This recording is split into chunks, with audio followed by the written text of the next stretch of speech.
Okay. Alors,ပြီးခဲ့တဲ့တစ်ခေါက်ကဆရာတို့လုပ်ခဲ့တာကဒေါင်းနေအကြောင်းပတ်သက်ပြီးတော့မှပြောခဲ့တယ်။ဒေါင်းနေမှာဆိုရင်ဆိုကြပါစို့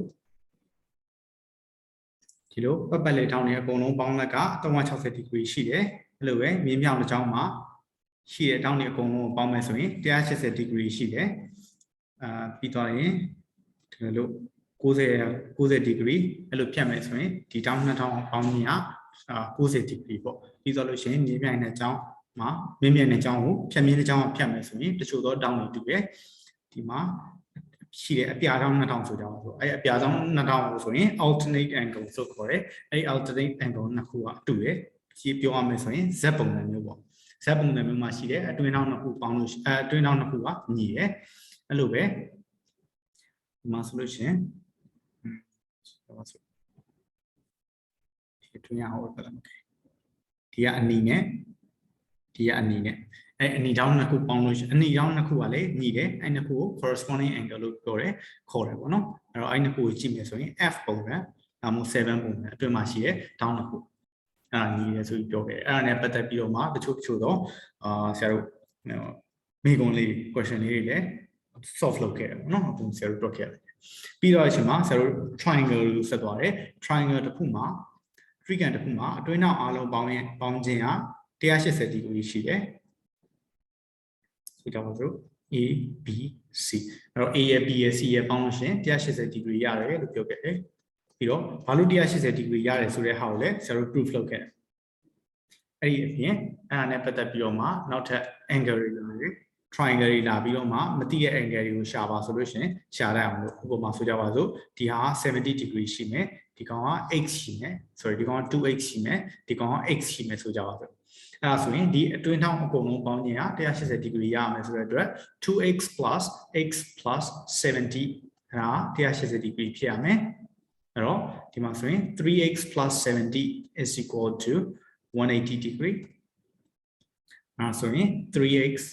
is equal to 110 degree အဲ့ဒါဆိုရင် x ကဘယ်လောက်လဲဆိုရင်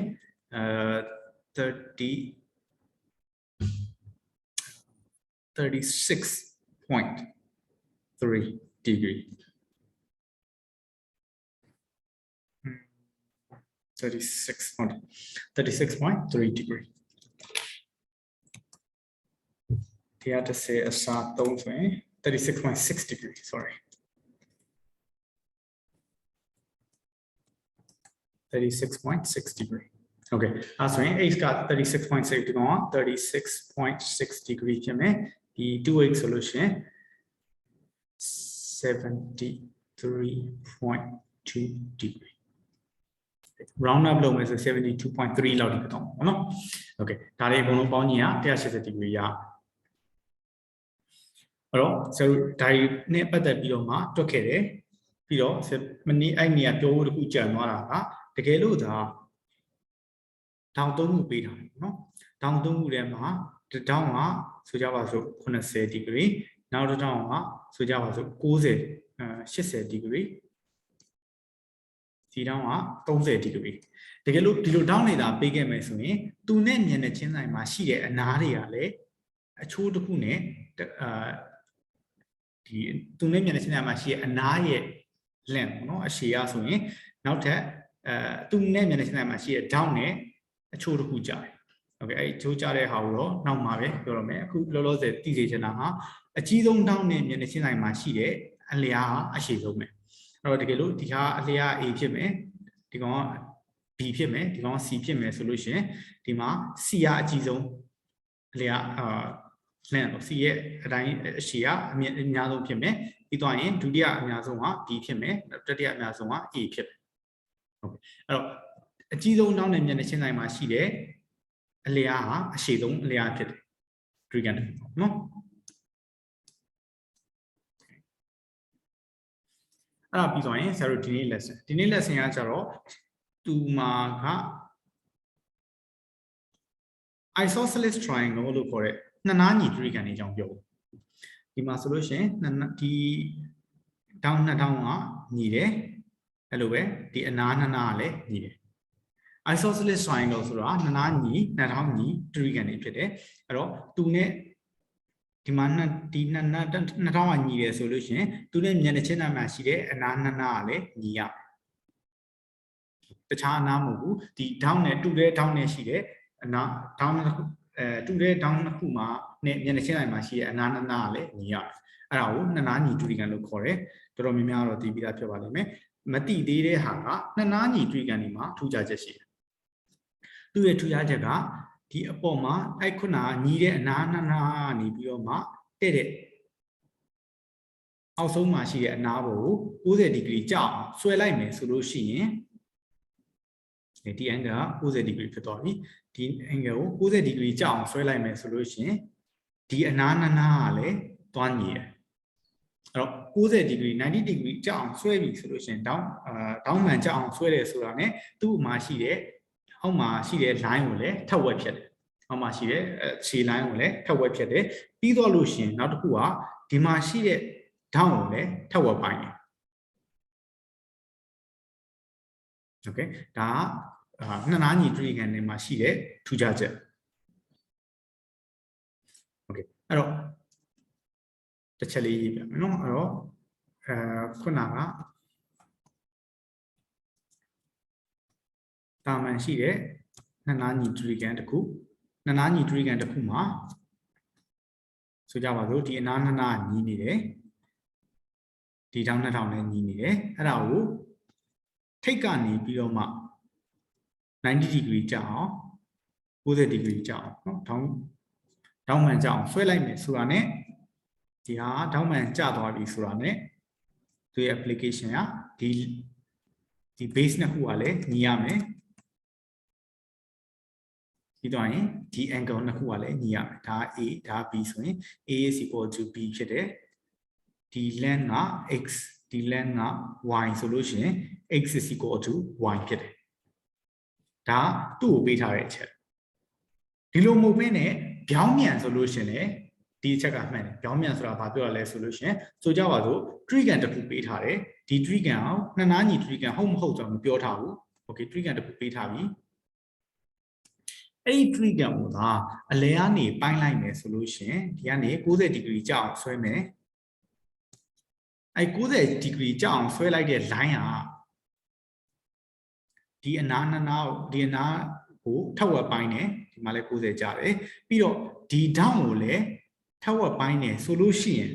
ဒီလိုမျိုးသာပေးထားခဲ့လို့ရှိရင်ဒီမှာပေးထားတဲ့ trigan ကနှစ်နားညီ trigan ဖြစ်တယ်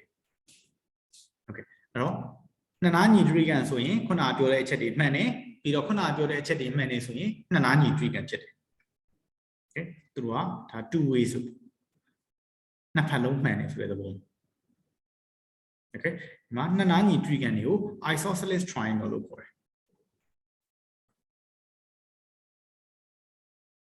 isosceles triangle ဆိုတာနှစ်နားညီ triangle ကိုပြောတာ okay အဲ့ဒါနဲ့ပတ်သက်ပြီးတော့မှ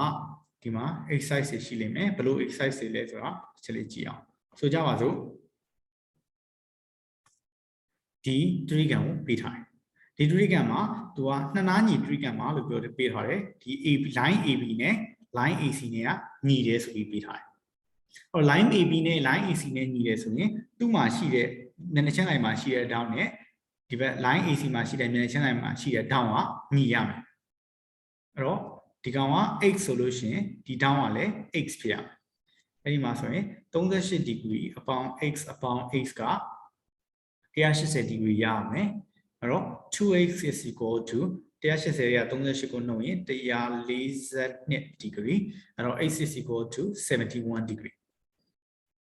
okay အဲ့တော့ခုနက isosceles triangle ဖြစ်တယ်ဆိုတဲ့ဟာ isosceles triangle ဆိုတာနှစ်နားညီ triangle ဆိုတာနှစ်နားညီ triangle ဖြစ်တယ်ဆိုတဲ့ဟာကိုအခြေခံပြီးတော့မှဆက်လို့တခြားဟာကိုဆက်တွက်လို့ရတယ်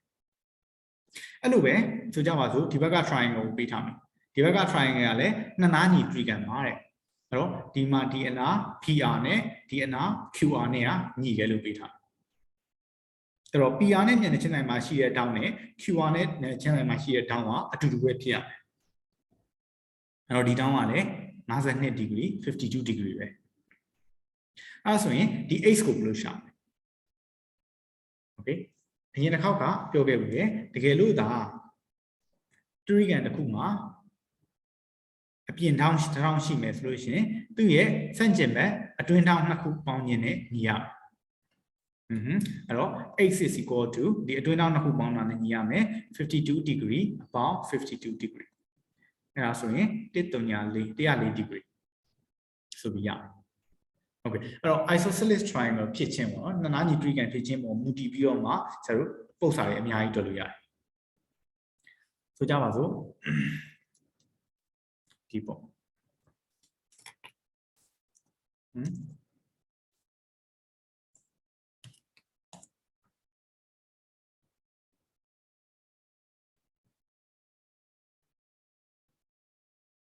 ဆရာဒီပုံလေးကိုယူလိုက်မယ်ဒီမှာတော့နော်ဟိုမှာနေရာမဆန်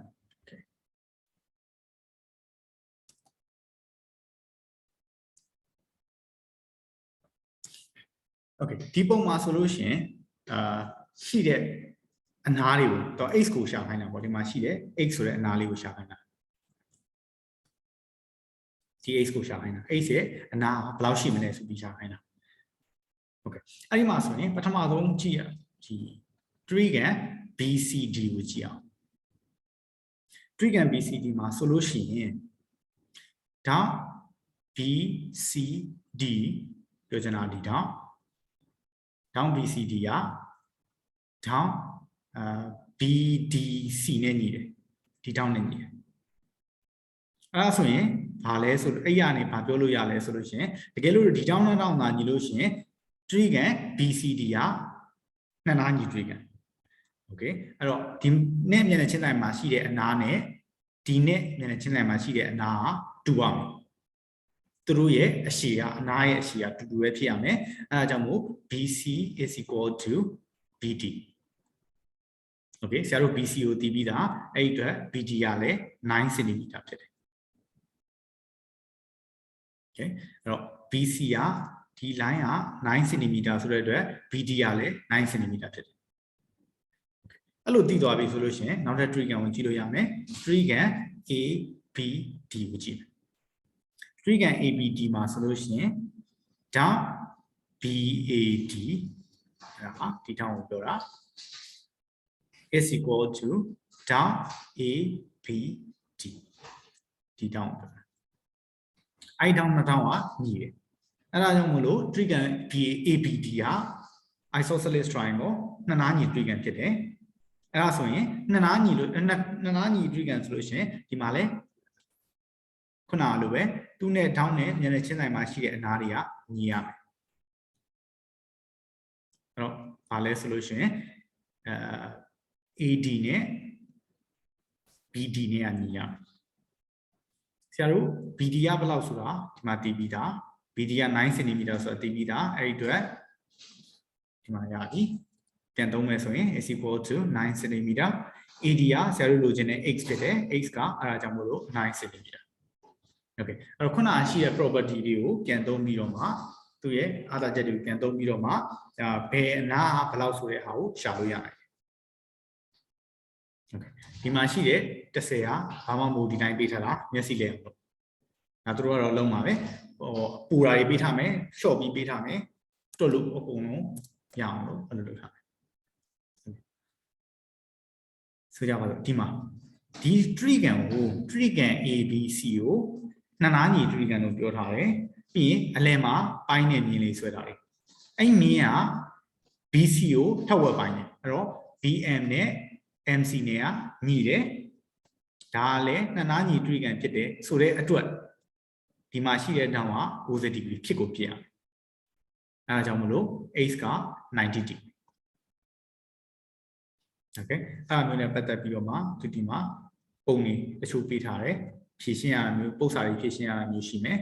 ဆိုကြပါစို့ဒီမှာဆိုလို့ရှိရင် trigon အမှာရှိတဲ့ထောင်းတွေကိုပေးထားတယ်ပြီးရင် x ကိုရှာခိုင်းတယ်အဲဆိုရင်ဒေါင်3ပေါင်းပေါင်းခြင်းက180 degree ရတယ်အဲဆိုရင် x ကဘယ်လောက်လဲဆိုပြီးရှာလိုက်မယ်ပြီးတော့သူကဒီ trigon နဲ့ပတ်သက်ပြီးတော့ဘာတွေသုံးသပ်ချက်ချလို့ရလဲဆုံးဖြတ်ချက်ချလို့ရလဲ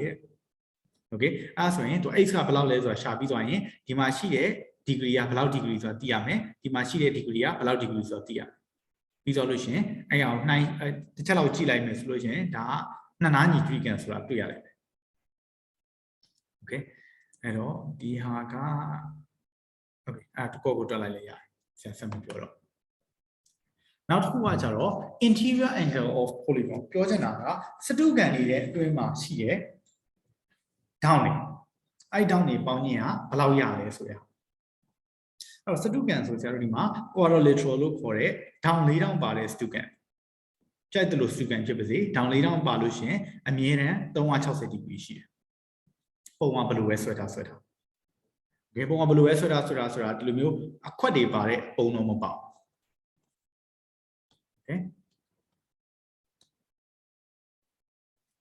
โอเคဒီမှာလဲထောင်၄တောင်ပဲပါတာပဲဒါပေမဲ့သူ့ရဲ့အတွင်းထောင်လေးပေါင်းခြင်းက360 degree ကကျော်သွားတယ်။ဘာလို့ဆိုဒီနားလေးကခွက်နေလို့ဒီလိုခွက်နေဟာမပါဘူးဒီအကုန်လုံးအဲ့တော့ဖောင်းမဲဆိုလို့ရှိရင်ကြိုက်တဲ့ပုံစံဆွဲထောင်၄တောင်သာပါပါစေအဲ့ဒါ360 degree ရှိတယ်။ဘယ်လိုပဲဆွဲ360 degree ရှိတယ်။အဲ့ဒါဆိုဘာလို့360 degree ရှိရလဲဆိုတဲ့ဟာကိုအရင်ပြောမယ်ဘာလို့360 degree ရှိရလဲဆိုရင်ဒီလို line တွေဆွဲပြီးတော့မှကြိုက်တဲ့ပုံပေါ်ဒီလိုရှိနေတဲ့ shape ကိုဒီလိုရှိနေတဲ့ပုံစံကိုအမြဲတမ်းဆရာတို့ဘယ်လိုလုပ်လို့ရလဲဆိုရင်တရိကန်နှစ်ခုအနေနဲ့ခွဲလိုက်လို့ရတယ်တရိကန်နှစ်ခုအနေနဲ့ခွဲလိုက်တဲ့အချိန်မှာဒီတရိကန်မှာအတွင်းထောင်အားလုံးပေါင်းခြင်းက180 degree ရှိတယ်ဒီ trigon မှာအတွင်းထောင်အားလုံးပေါင်းခြင်းက180 degree ရှိတယ်အဲဒါကြောင့်မို့ trigon နှစ်ခုပေါင်းထားတဲ့ဒီစတုကန်၄တောင်ပါတဲ့စတုကန်ဆိုလို့ရှိရင်360 degree ရှိတယ်ဟုတ်ပြီဒီဟာကိုပဲဆက်ပြီးတော့မှ apply လုပ်မယ်ဆိုရင်တကယ်လို့သာ5000ပါတဲ့ပုံဆိုရင်ရောဘယ်လောက် degree ရှိမလဲဟောဆရာတို့ကဘာလို့လုပ်ရလဲဆိုရင်ဒီဟာကို trigon အနေနဲ့ပိုင်းလိုက်မယ်ဒီမှာဆိုရင်ဒီဘက်က trigon တစ်ခုရပြီဒီမှာဆိုရင်နောက်ထပ် trigon တစ်ခုရတယ်ဒီမှာ180 degree ရှိတယ်ဒီမှာလည်း180 degree ရှိတယ်ဒီမှာလည်း180 degree ရှိတယ်အဲ့တော့5000ပါတဲ့ပုံအားဆိုလို့ရှိရင်ဆရာတို့ဆိုတာပြည့်စကန်ပေါ့နော်ပြည့်စကန်ဆိုရင်ဘယ်လောက် degree ရှိမလဲဆိုရင်180ကို3ကပေါင်းတာဆိုတဲ့အတွက်920မဟုတ်တင်တယ်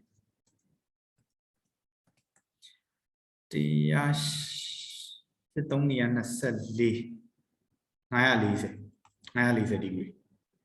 okay သူ့မှာရှိတဲ့အတွင်းထောင်တွေအကုန်လုံးပေါင်းလို့ရှိရင်540 degree ရှိတယ် okay အဲ့ဒါဆိုလို့ရှိရင်ပြည့်စကန်ရပြီဆိုရင်ဆက်တကန်ဆိုတာဒေါင်း6000ပါတဲ့ပုံအဲ့ဒါကိုလည်းခုနလိုပဲပြန်ပိုင်းကြည့်မယ်ဒီမှာဆိုရင် trigon တစ်ခုဒီမှာဆိုရင်နောက်ထပ် trigon တစ်ခုဒီမှာဆိုရင်နောက်ထပ် trigon တစ်ခုဒီမှာ180ဒီမှာ180ဒီမှာ180ဒီမှာ180အဲ့တော့ဆက်တကန်မှာဘယ်လိုဆက်တကန်ဖြစ်နေသူ့မှာရှိရတွင်းတောင်တွေအကုန်လုံးပေါင်းခြင်းကဘယ်လောက်ရှိလဲဆိုရင်180 degree 920 degree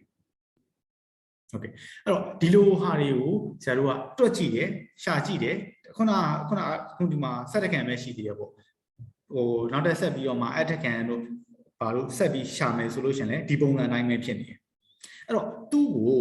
formula အနေနဲ့ပေါ့နော်ပုံသင်နည်းအနေနဲ့ထုတ်ပြီးတော့ရှာလို့ရလားဆိုတဲ့မေးခွန်းထွက်လာတယ် okay ပုံသင်နည်းအနေနဲ့ပုံသင်နည်းအနေနဲ့ရှာလို့ရလားဆိုတော့ရှာလို့ရတယ်သူ့မှာရှိတဲ့ပုံသင်နည်းကိုရှာလို့က n-2 multiply by 180 degree ဆိုပြီးတော့ရှာတယ်ဒီမှာရှိရဲ့ n ကဘာလဲဆိုလို့ရှိရင်number of sides အနာဘယ်နှနာပါလဲဆိုတဲ့ဟာကိုပြောတာ n ဆိုတာဆိုကြပါစို့4000ပါတဲ့တောင်4000ပါတဲ့ပုံစံတစ်ခုတောင်4000ဆိုကြိုက်တယ်လို့ပြောလို့ရတယ်နော်โอเคဟိုဆိုကြရင်ဟိုပါပဲမြင်နေမှာဆိုလို့โอเคတောင်4000ပါတယ်ဆိုရင် n က4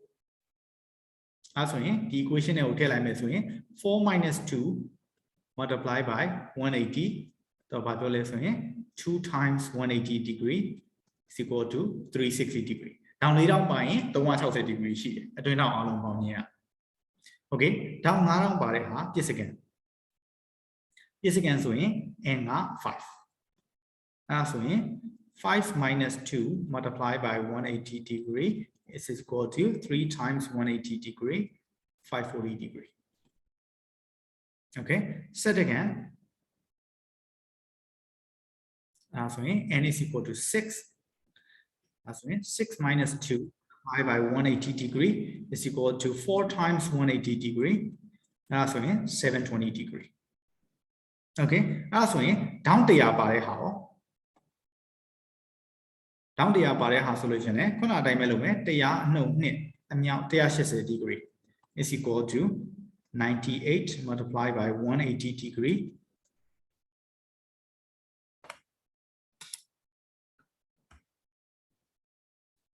$98 multiplied by 180, and that's when second degree. The Keludas, now bound the Yashi, Pong the Kuye, doing my sheer town in Alon Baunia,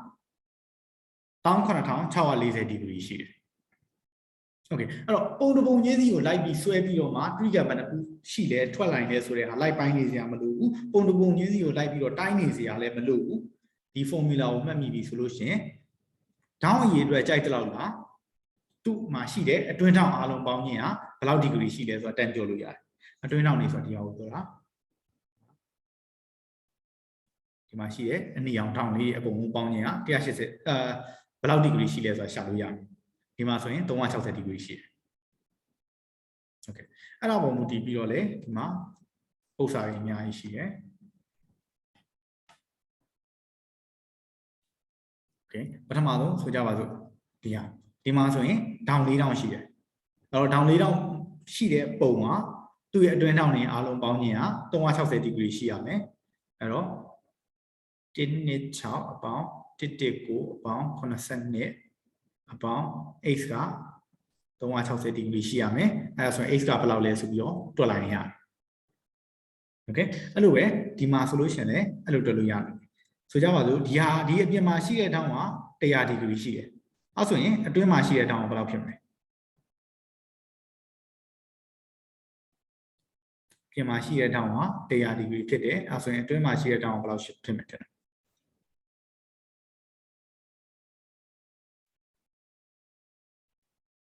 Theology.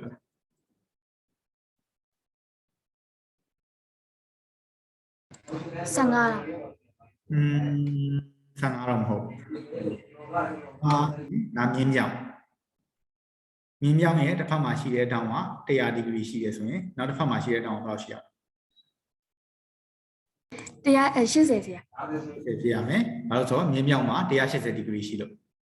Okay, Yin Yang the Puma, she down here, Bonia, they are 60 degree she ame, my in a B so so A plus B are 60 degree piame, they are Pipitas in the Bagashi here. Okay, Hma, a twin mashi there, Yin Yang down here, no bounty lime, don't watch how say, she say, she's an eye bound, don't want 60 degree she ame. As only you shall we are. Okay. Hello, the Almashi, Pony Male.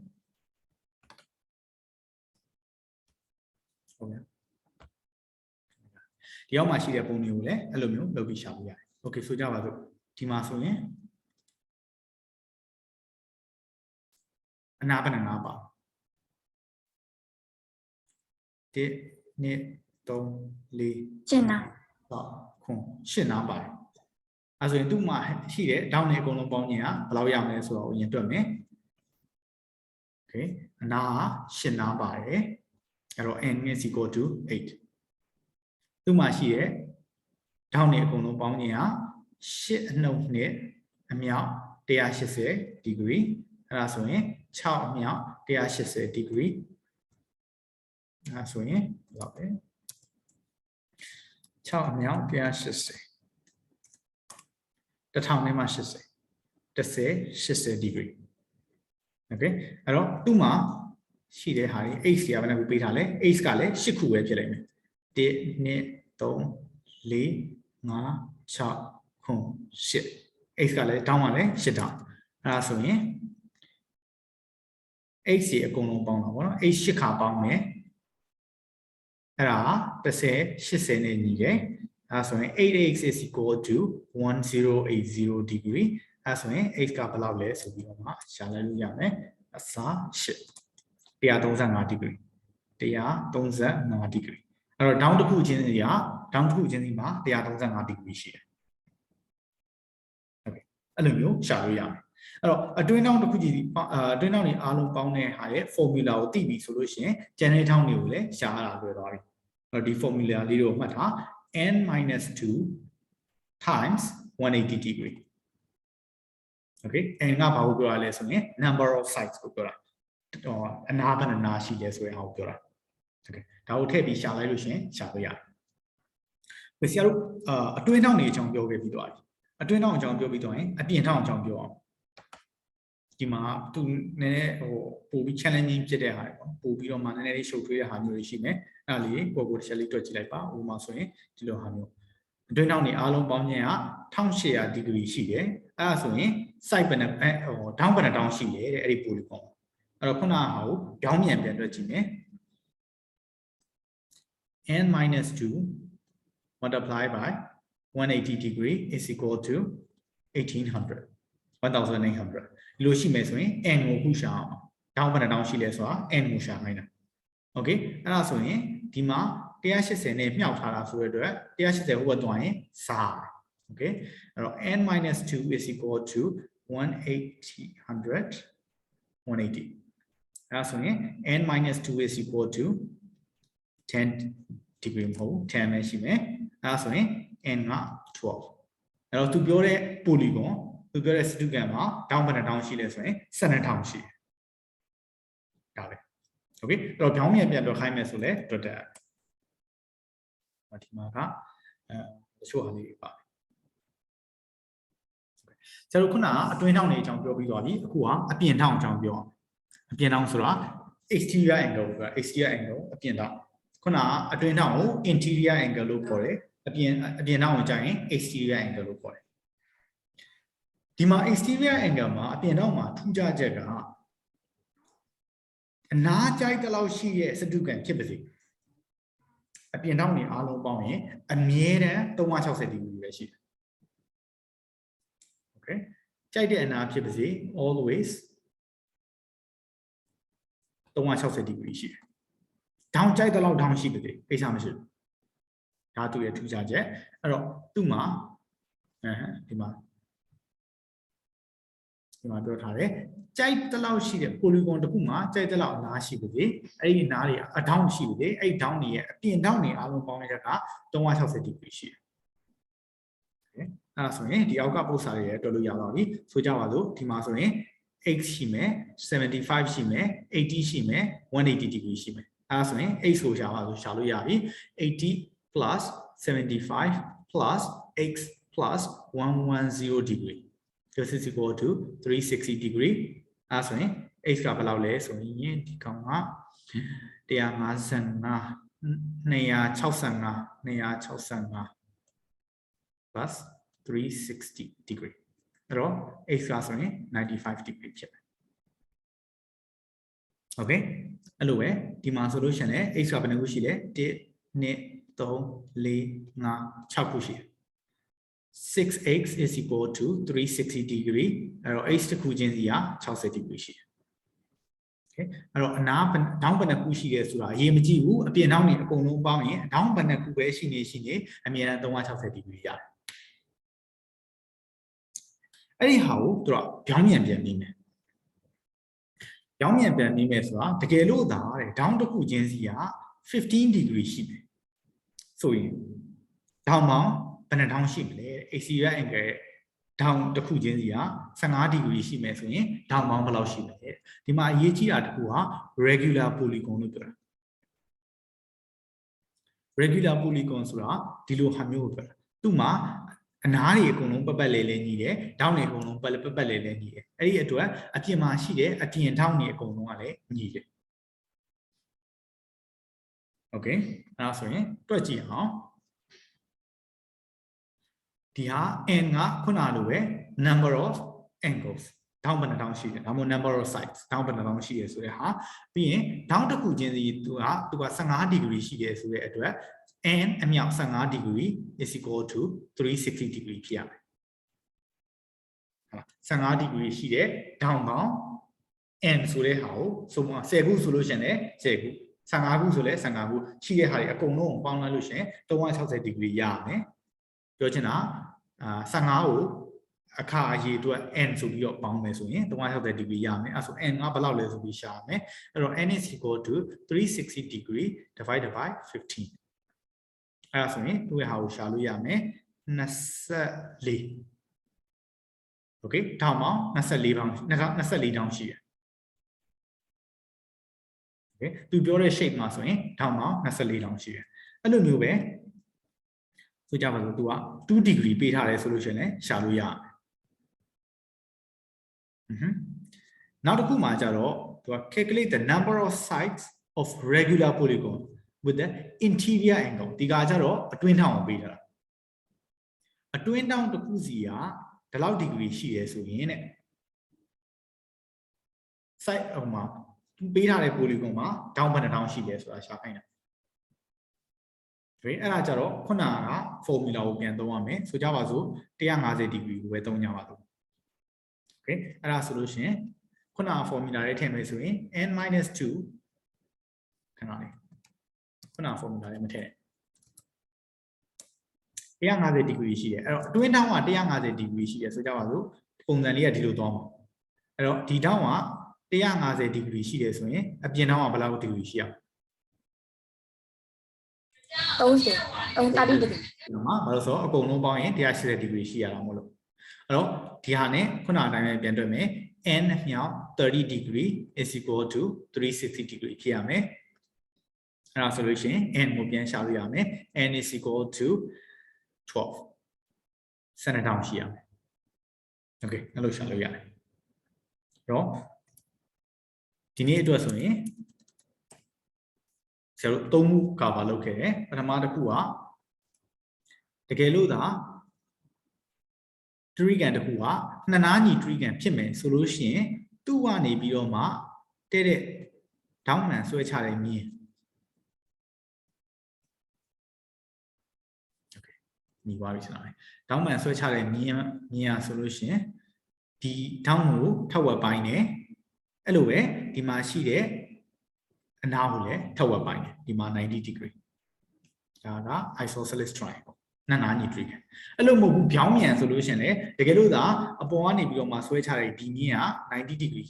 ထောက်မှန်ဆွဲချတဲ့မြင်းကဒီ angle နှစ်ခုကိုထောက်ဝက်ပိုင်းနဲ့ပြင်အောက်ကမြင်းကိုလည်းထောက်ဝက်ပိုင်းနဲ့ဆိုရင်ဒီမှာရှိတဲ့ triangle ကနှစ်နားညီ triangle ဖြစ်ရမယ် okay အဲ့တော့နှစ်နားညီ triangle ဆိုရင်ဒါတွေ satisfy ဒါတွေကိုဖြစ်လို့ရတယ်ဒါတွေဖြစ်ကိုဖြစ်တယ်ပေါ့နော်အဲ့တော့ဒီအရေးချင်းတွေရှိတယ်ဆိုရင်ဒါနှစ်နားညီ triangle ဖြစ်တယ်နှစ်ဖက်ပြောတာအဲ့ဒါတစ်ခုနောက်တစ်ခုက interior angle လို့ခေါ်တဲ့ interior angle လို့ခေါ်တဲ့အတွင်းထောင်တွေပေါင်းလက်အတွင်းထောင်တွေအပေါင်းအားလုံးရဲ့ပေါင်းလက်ကိုရှာမယ်ဆိုလို့ချင်း formula n-2 multiply by 180 degree ဒီမှာ n ဆိုတာဘာကိုပြောရလဲဆိုရင် number of sides အနာဘယ်နှနာပါလဲဆိုတဲ့ဟာကိုပြောတာ okay အဲ့တော့ exterior angle ဆိုတာအပြင်မှာရှိတဲ့ angle တွေအပြင်မှာရှိတဲ့ angle တွေအကုန်လုံးကိုပြောတာအဲ့တော့ exterior angle တွေအကုန်လုံးရဲ့ပေါင်းလက်ကဆိုလို့ရှိရင် sum of ဆိုတာဆိုလဲပေါင်းလက်က sum of okay အဲ့တော့ sum of exterior angle is equal to 360 degree ဒီဟာအပြင်မှာ angle ကြိုက်တဲ့လောက်ရှိပါစေအခု100ရှိပါစေအခု1000ရှိပါစေကိစ္စမရှိဘူးသူ့မှာexterior angle တွေအကုန်လုံးကိုပေါင်းလိုက်လို့ရှိရင်အနည်းတန်း360 degree ရတယ်အဲ့အနေနဲ့ပတ်သက်ပြီးတော့ဘယ်လိုရှားရဲဆိုတဲ့ဟာတွေဒီမှာ exercise တွေ3ခုရှိမှာပေါ့နော်ဒီနေ့အတွက်ဆိုရင် exercise 4C ရှိမယ် 4D ရှိမယ် 4E ရှိမယ်ဆရာပြီးရင်Telegram နဲ့ကိုဘယ်ဟာလေးတွေ exercise လုပ်ပါဆိုပြီးတော့မှဆရာပို့လိုက်မယ် okay အဲ့တော့ဒီနေ့အတွက်ကတော့ဒါပဲဖြစ်ပါလိမ့်မယ်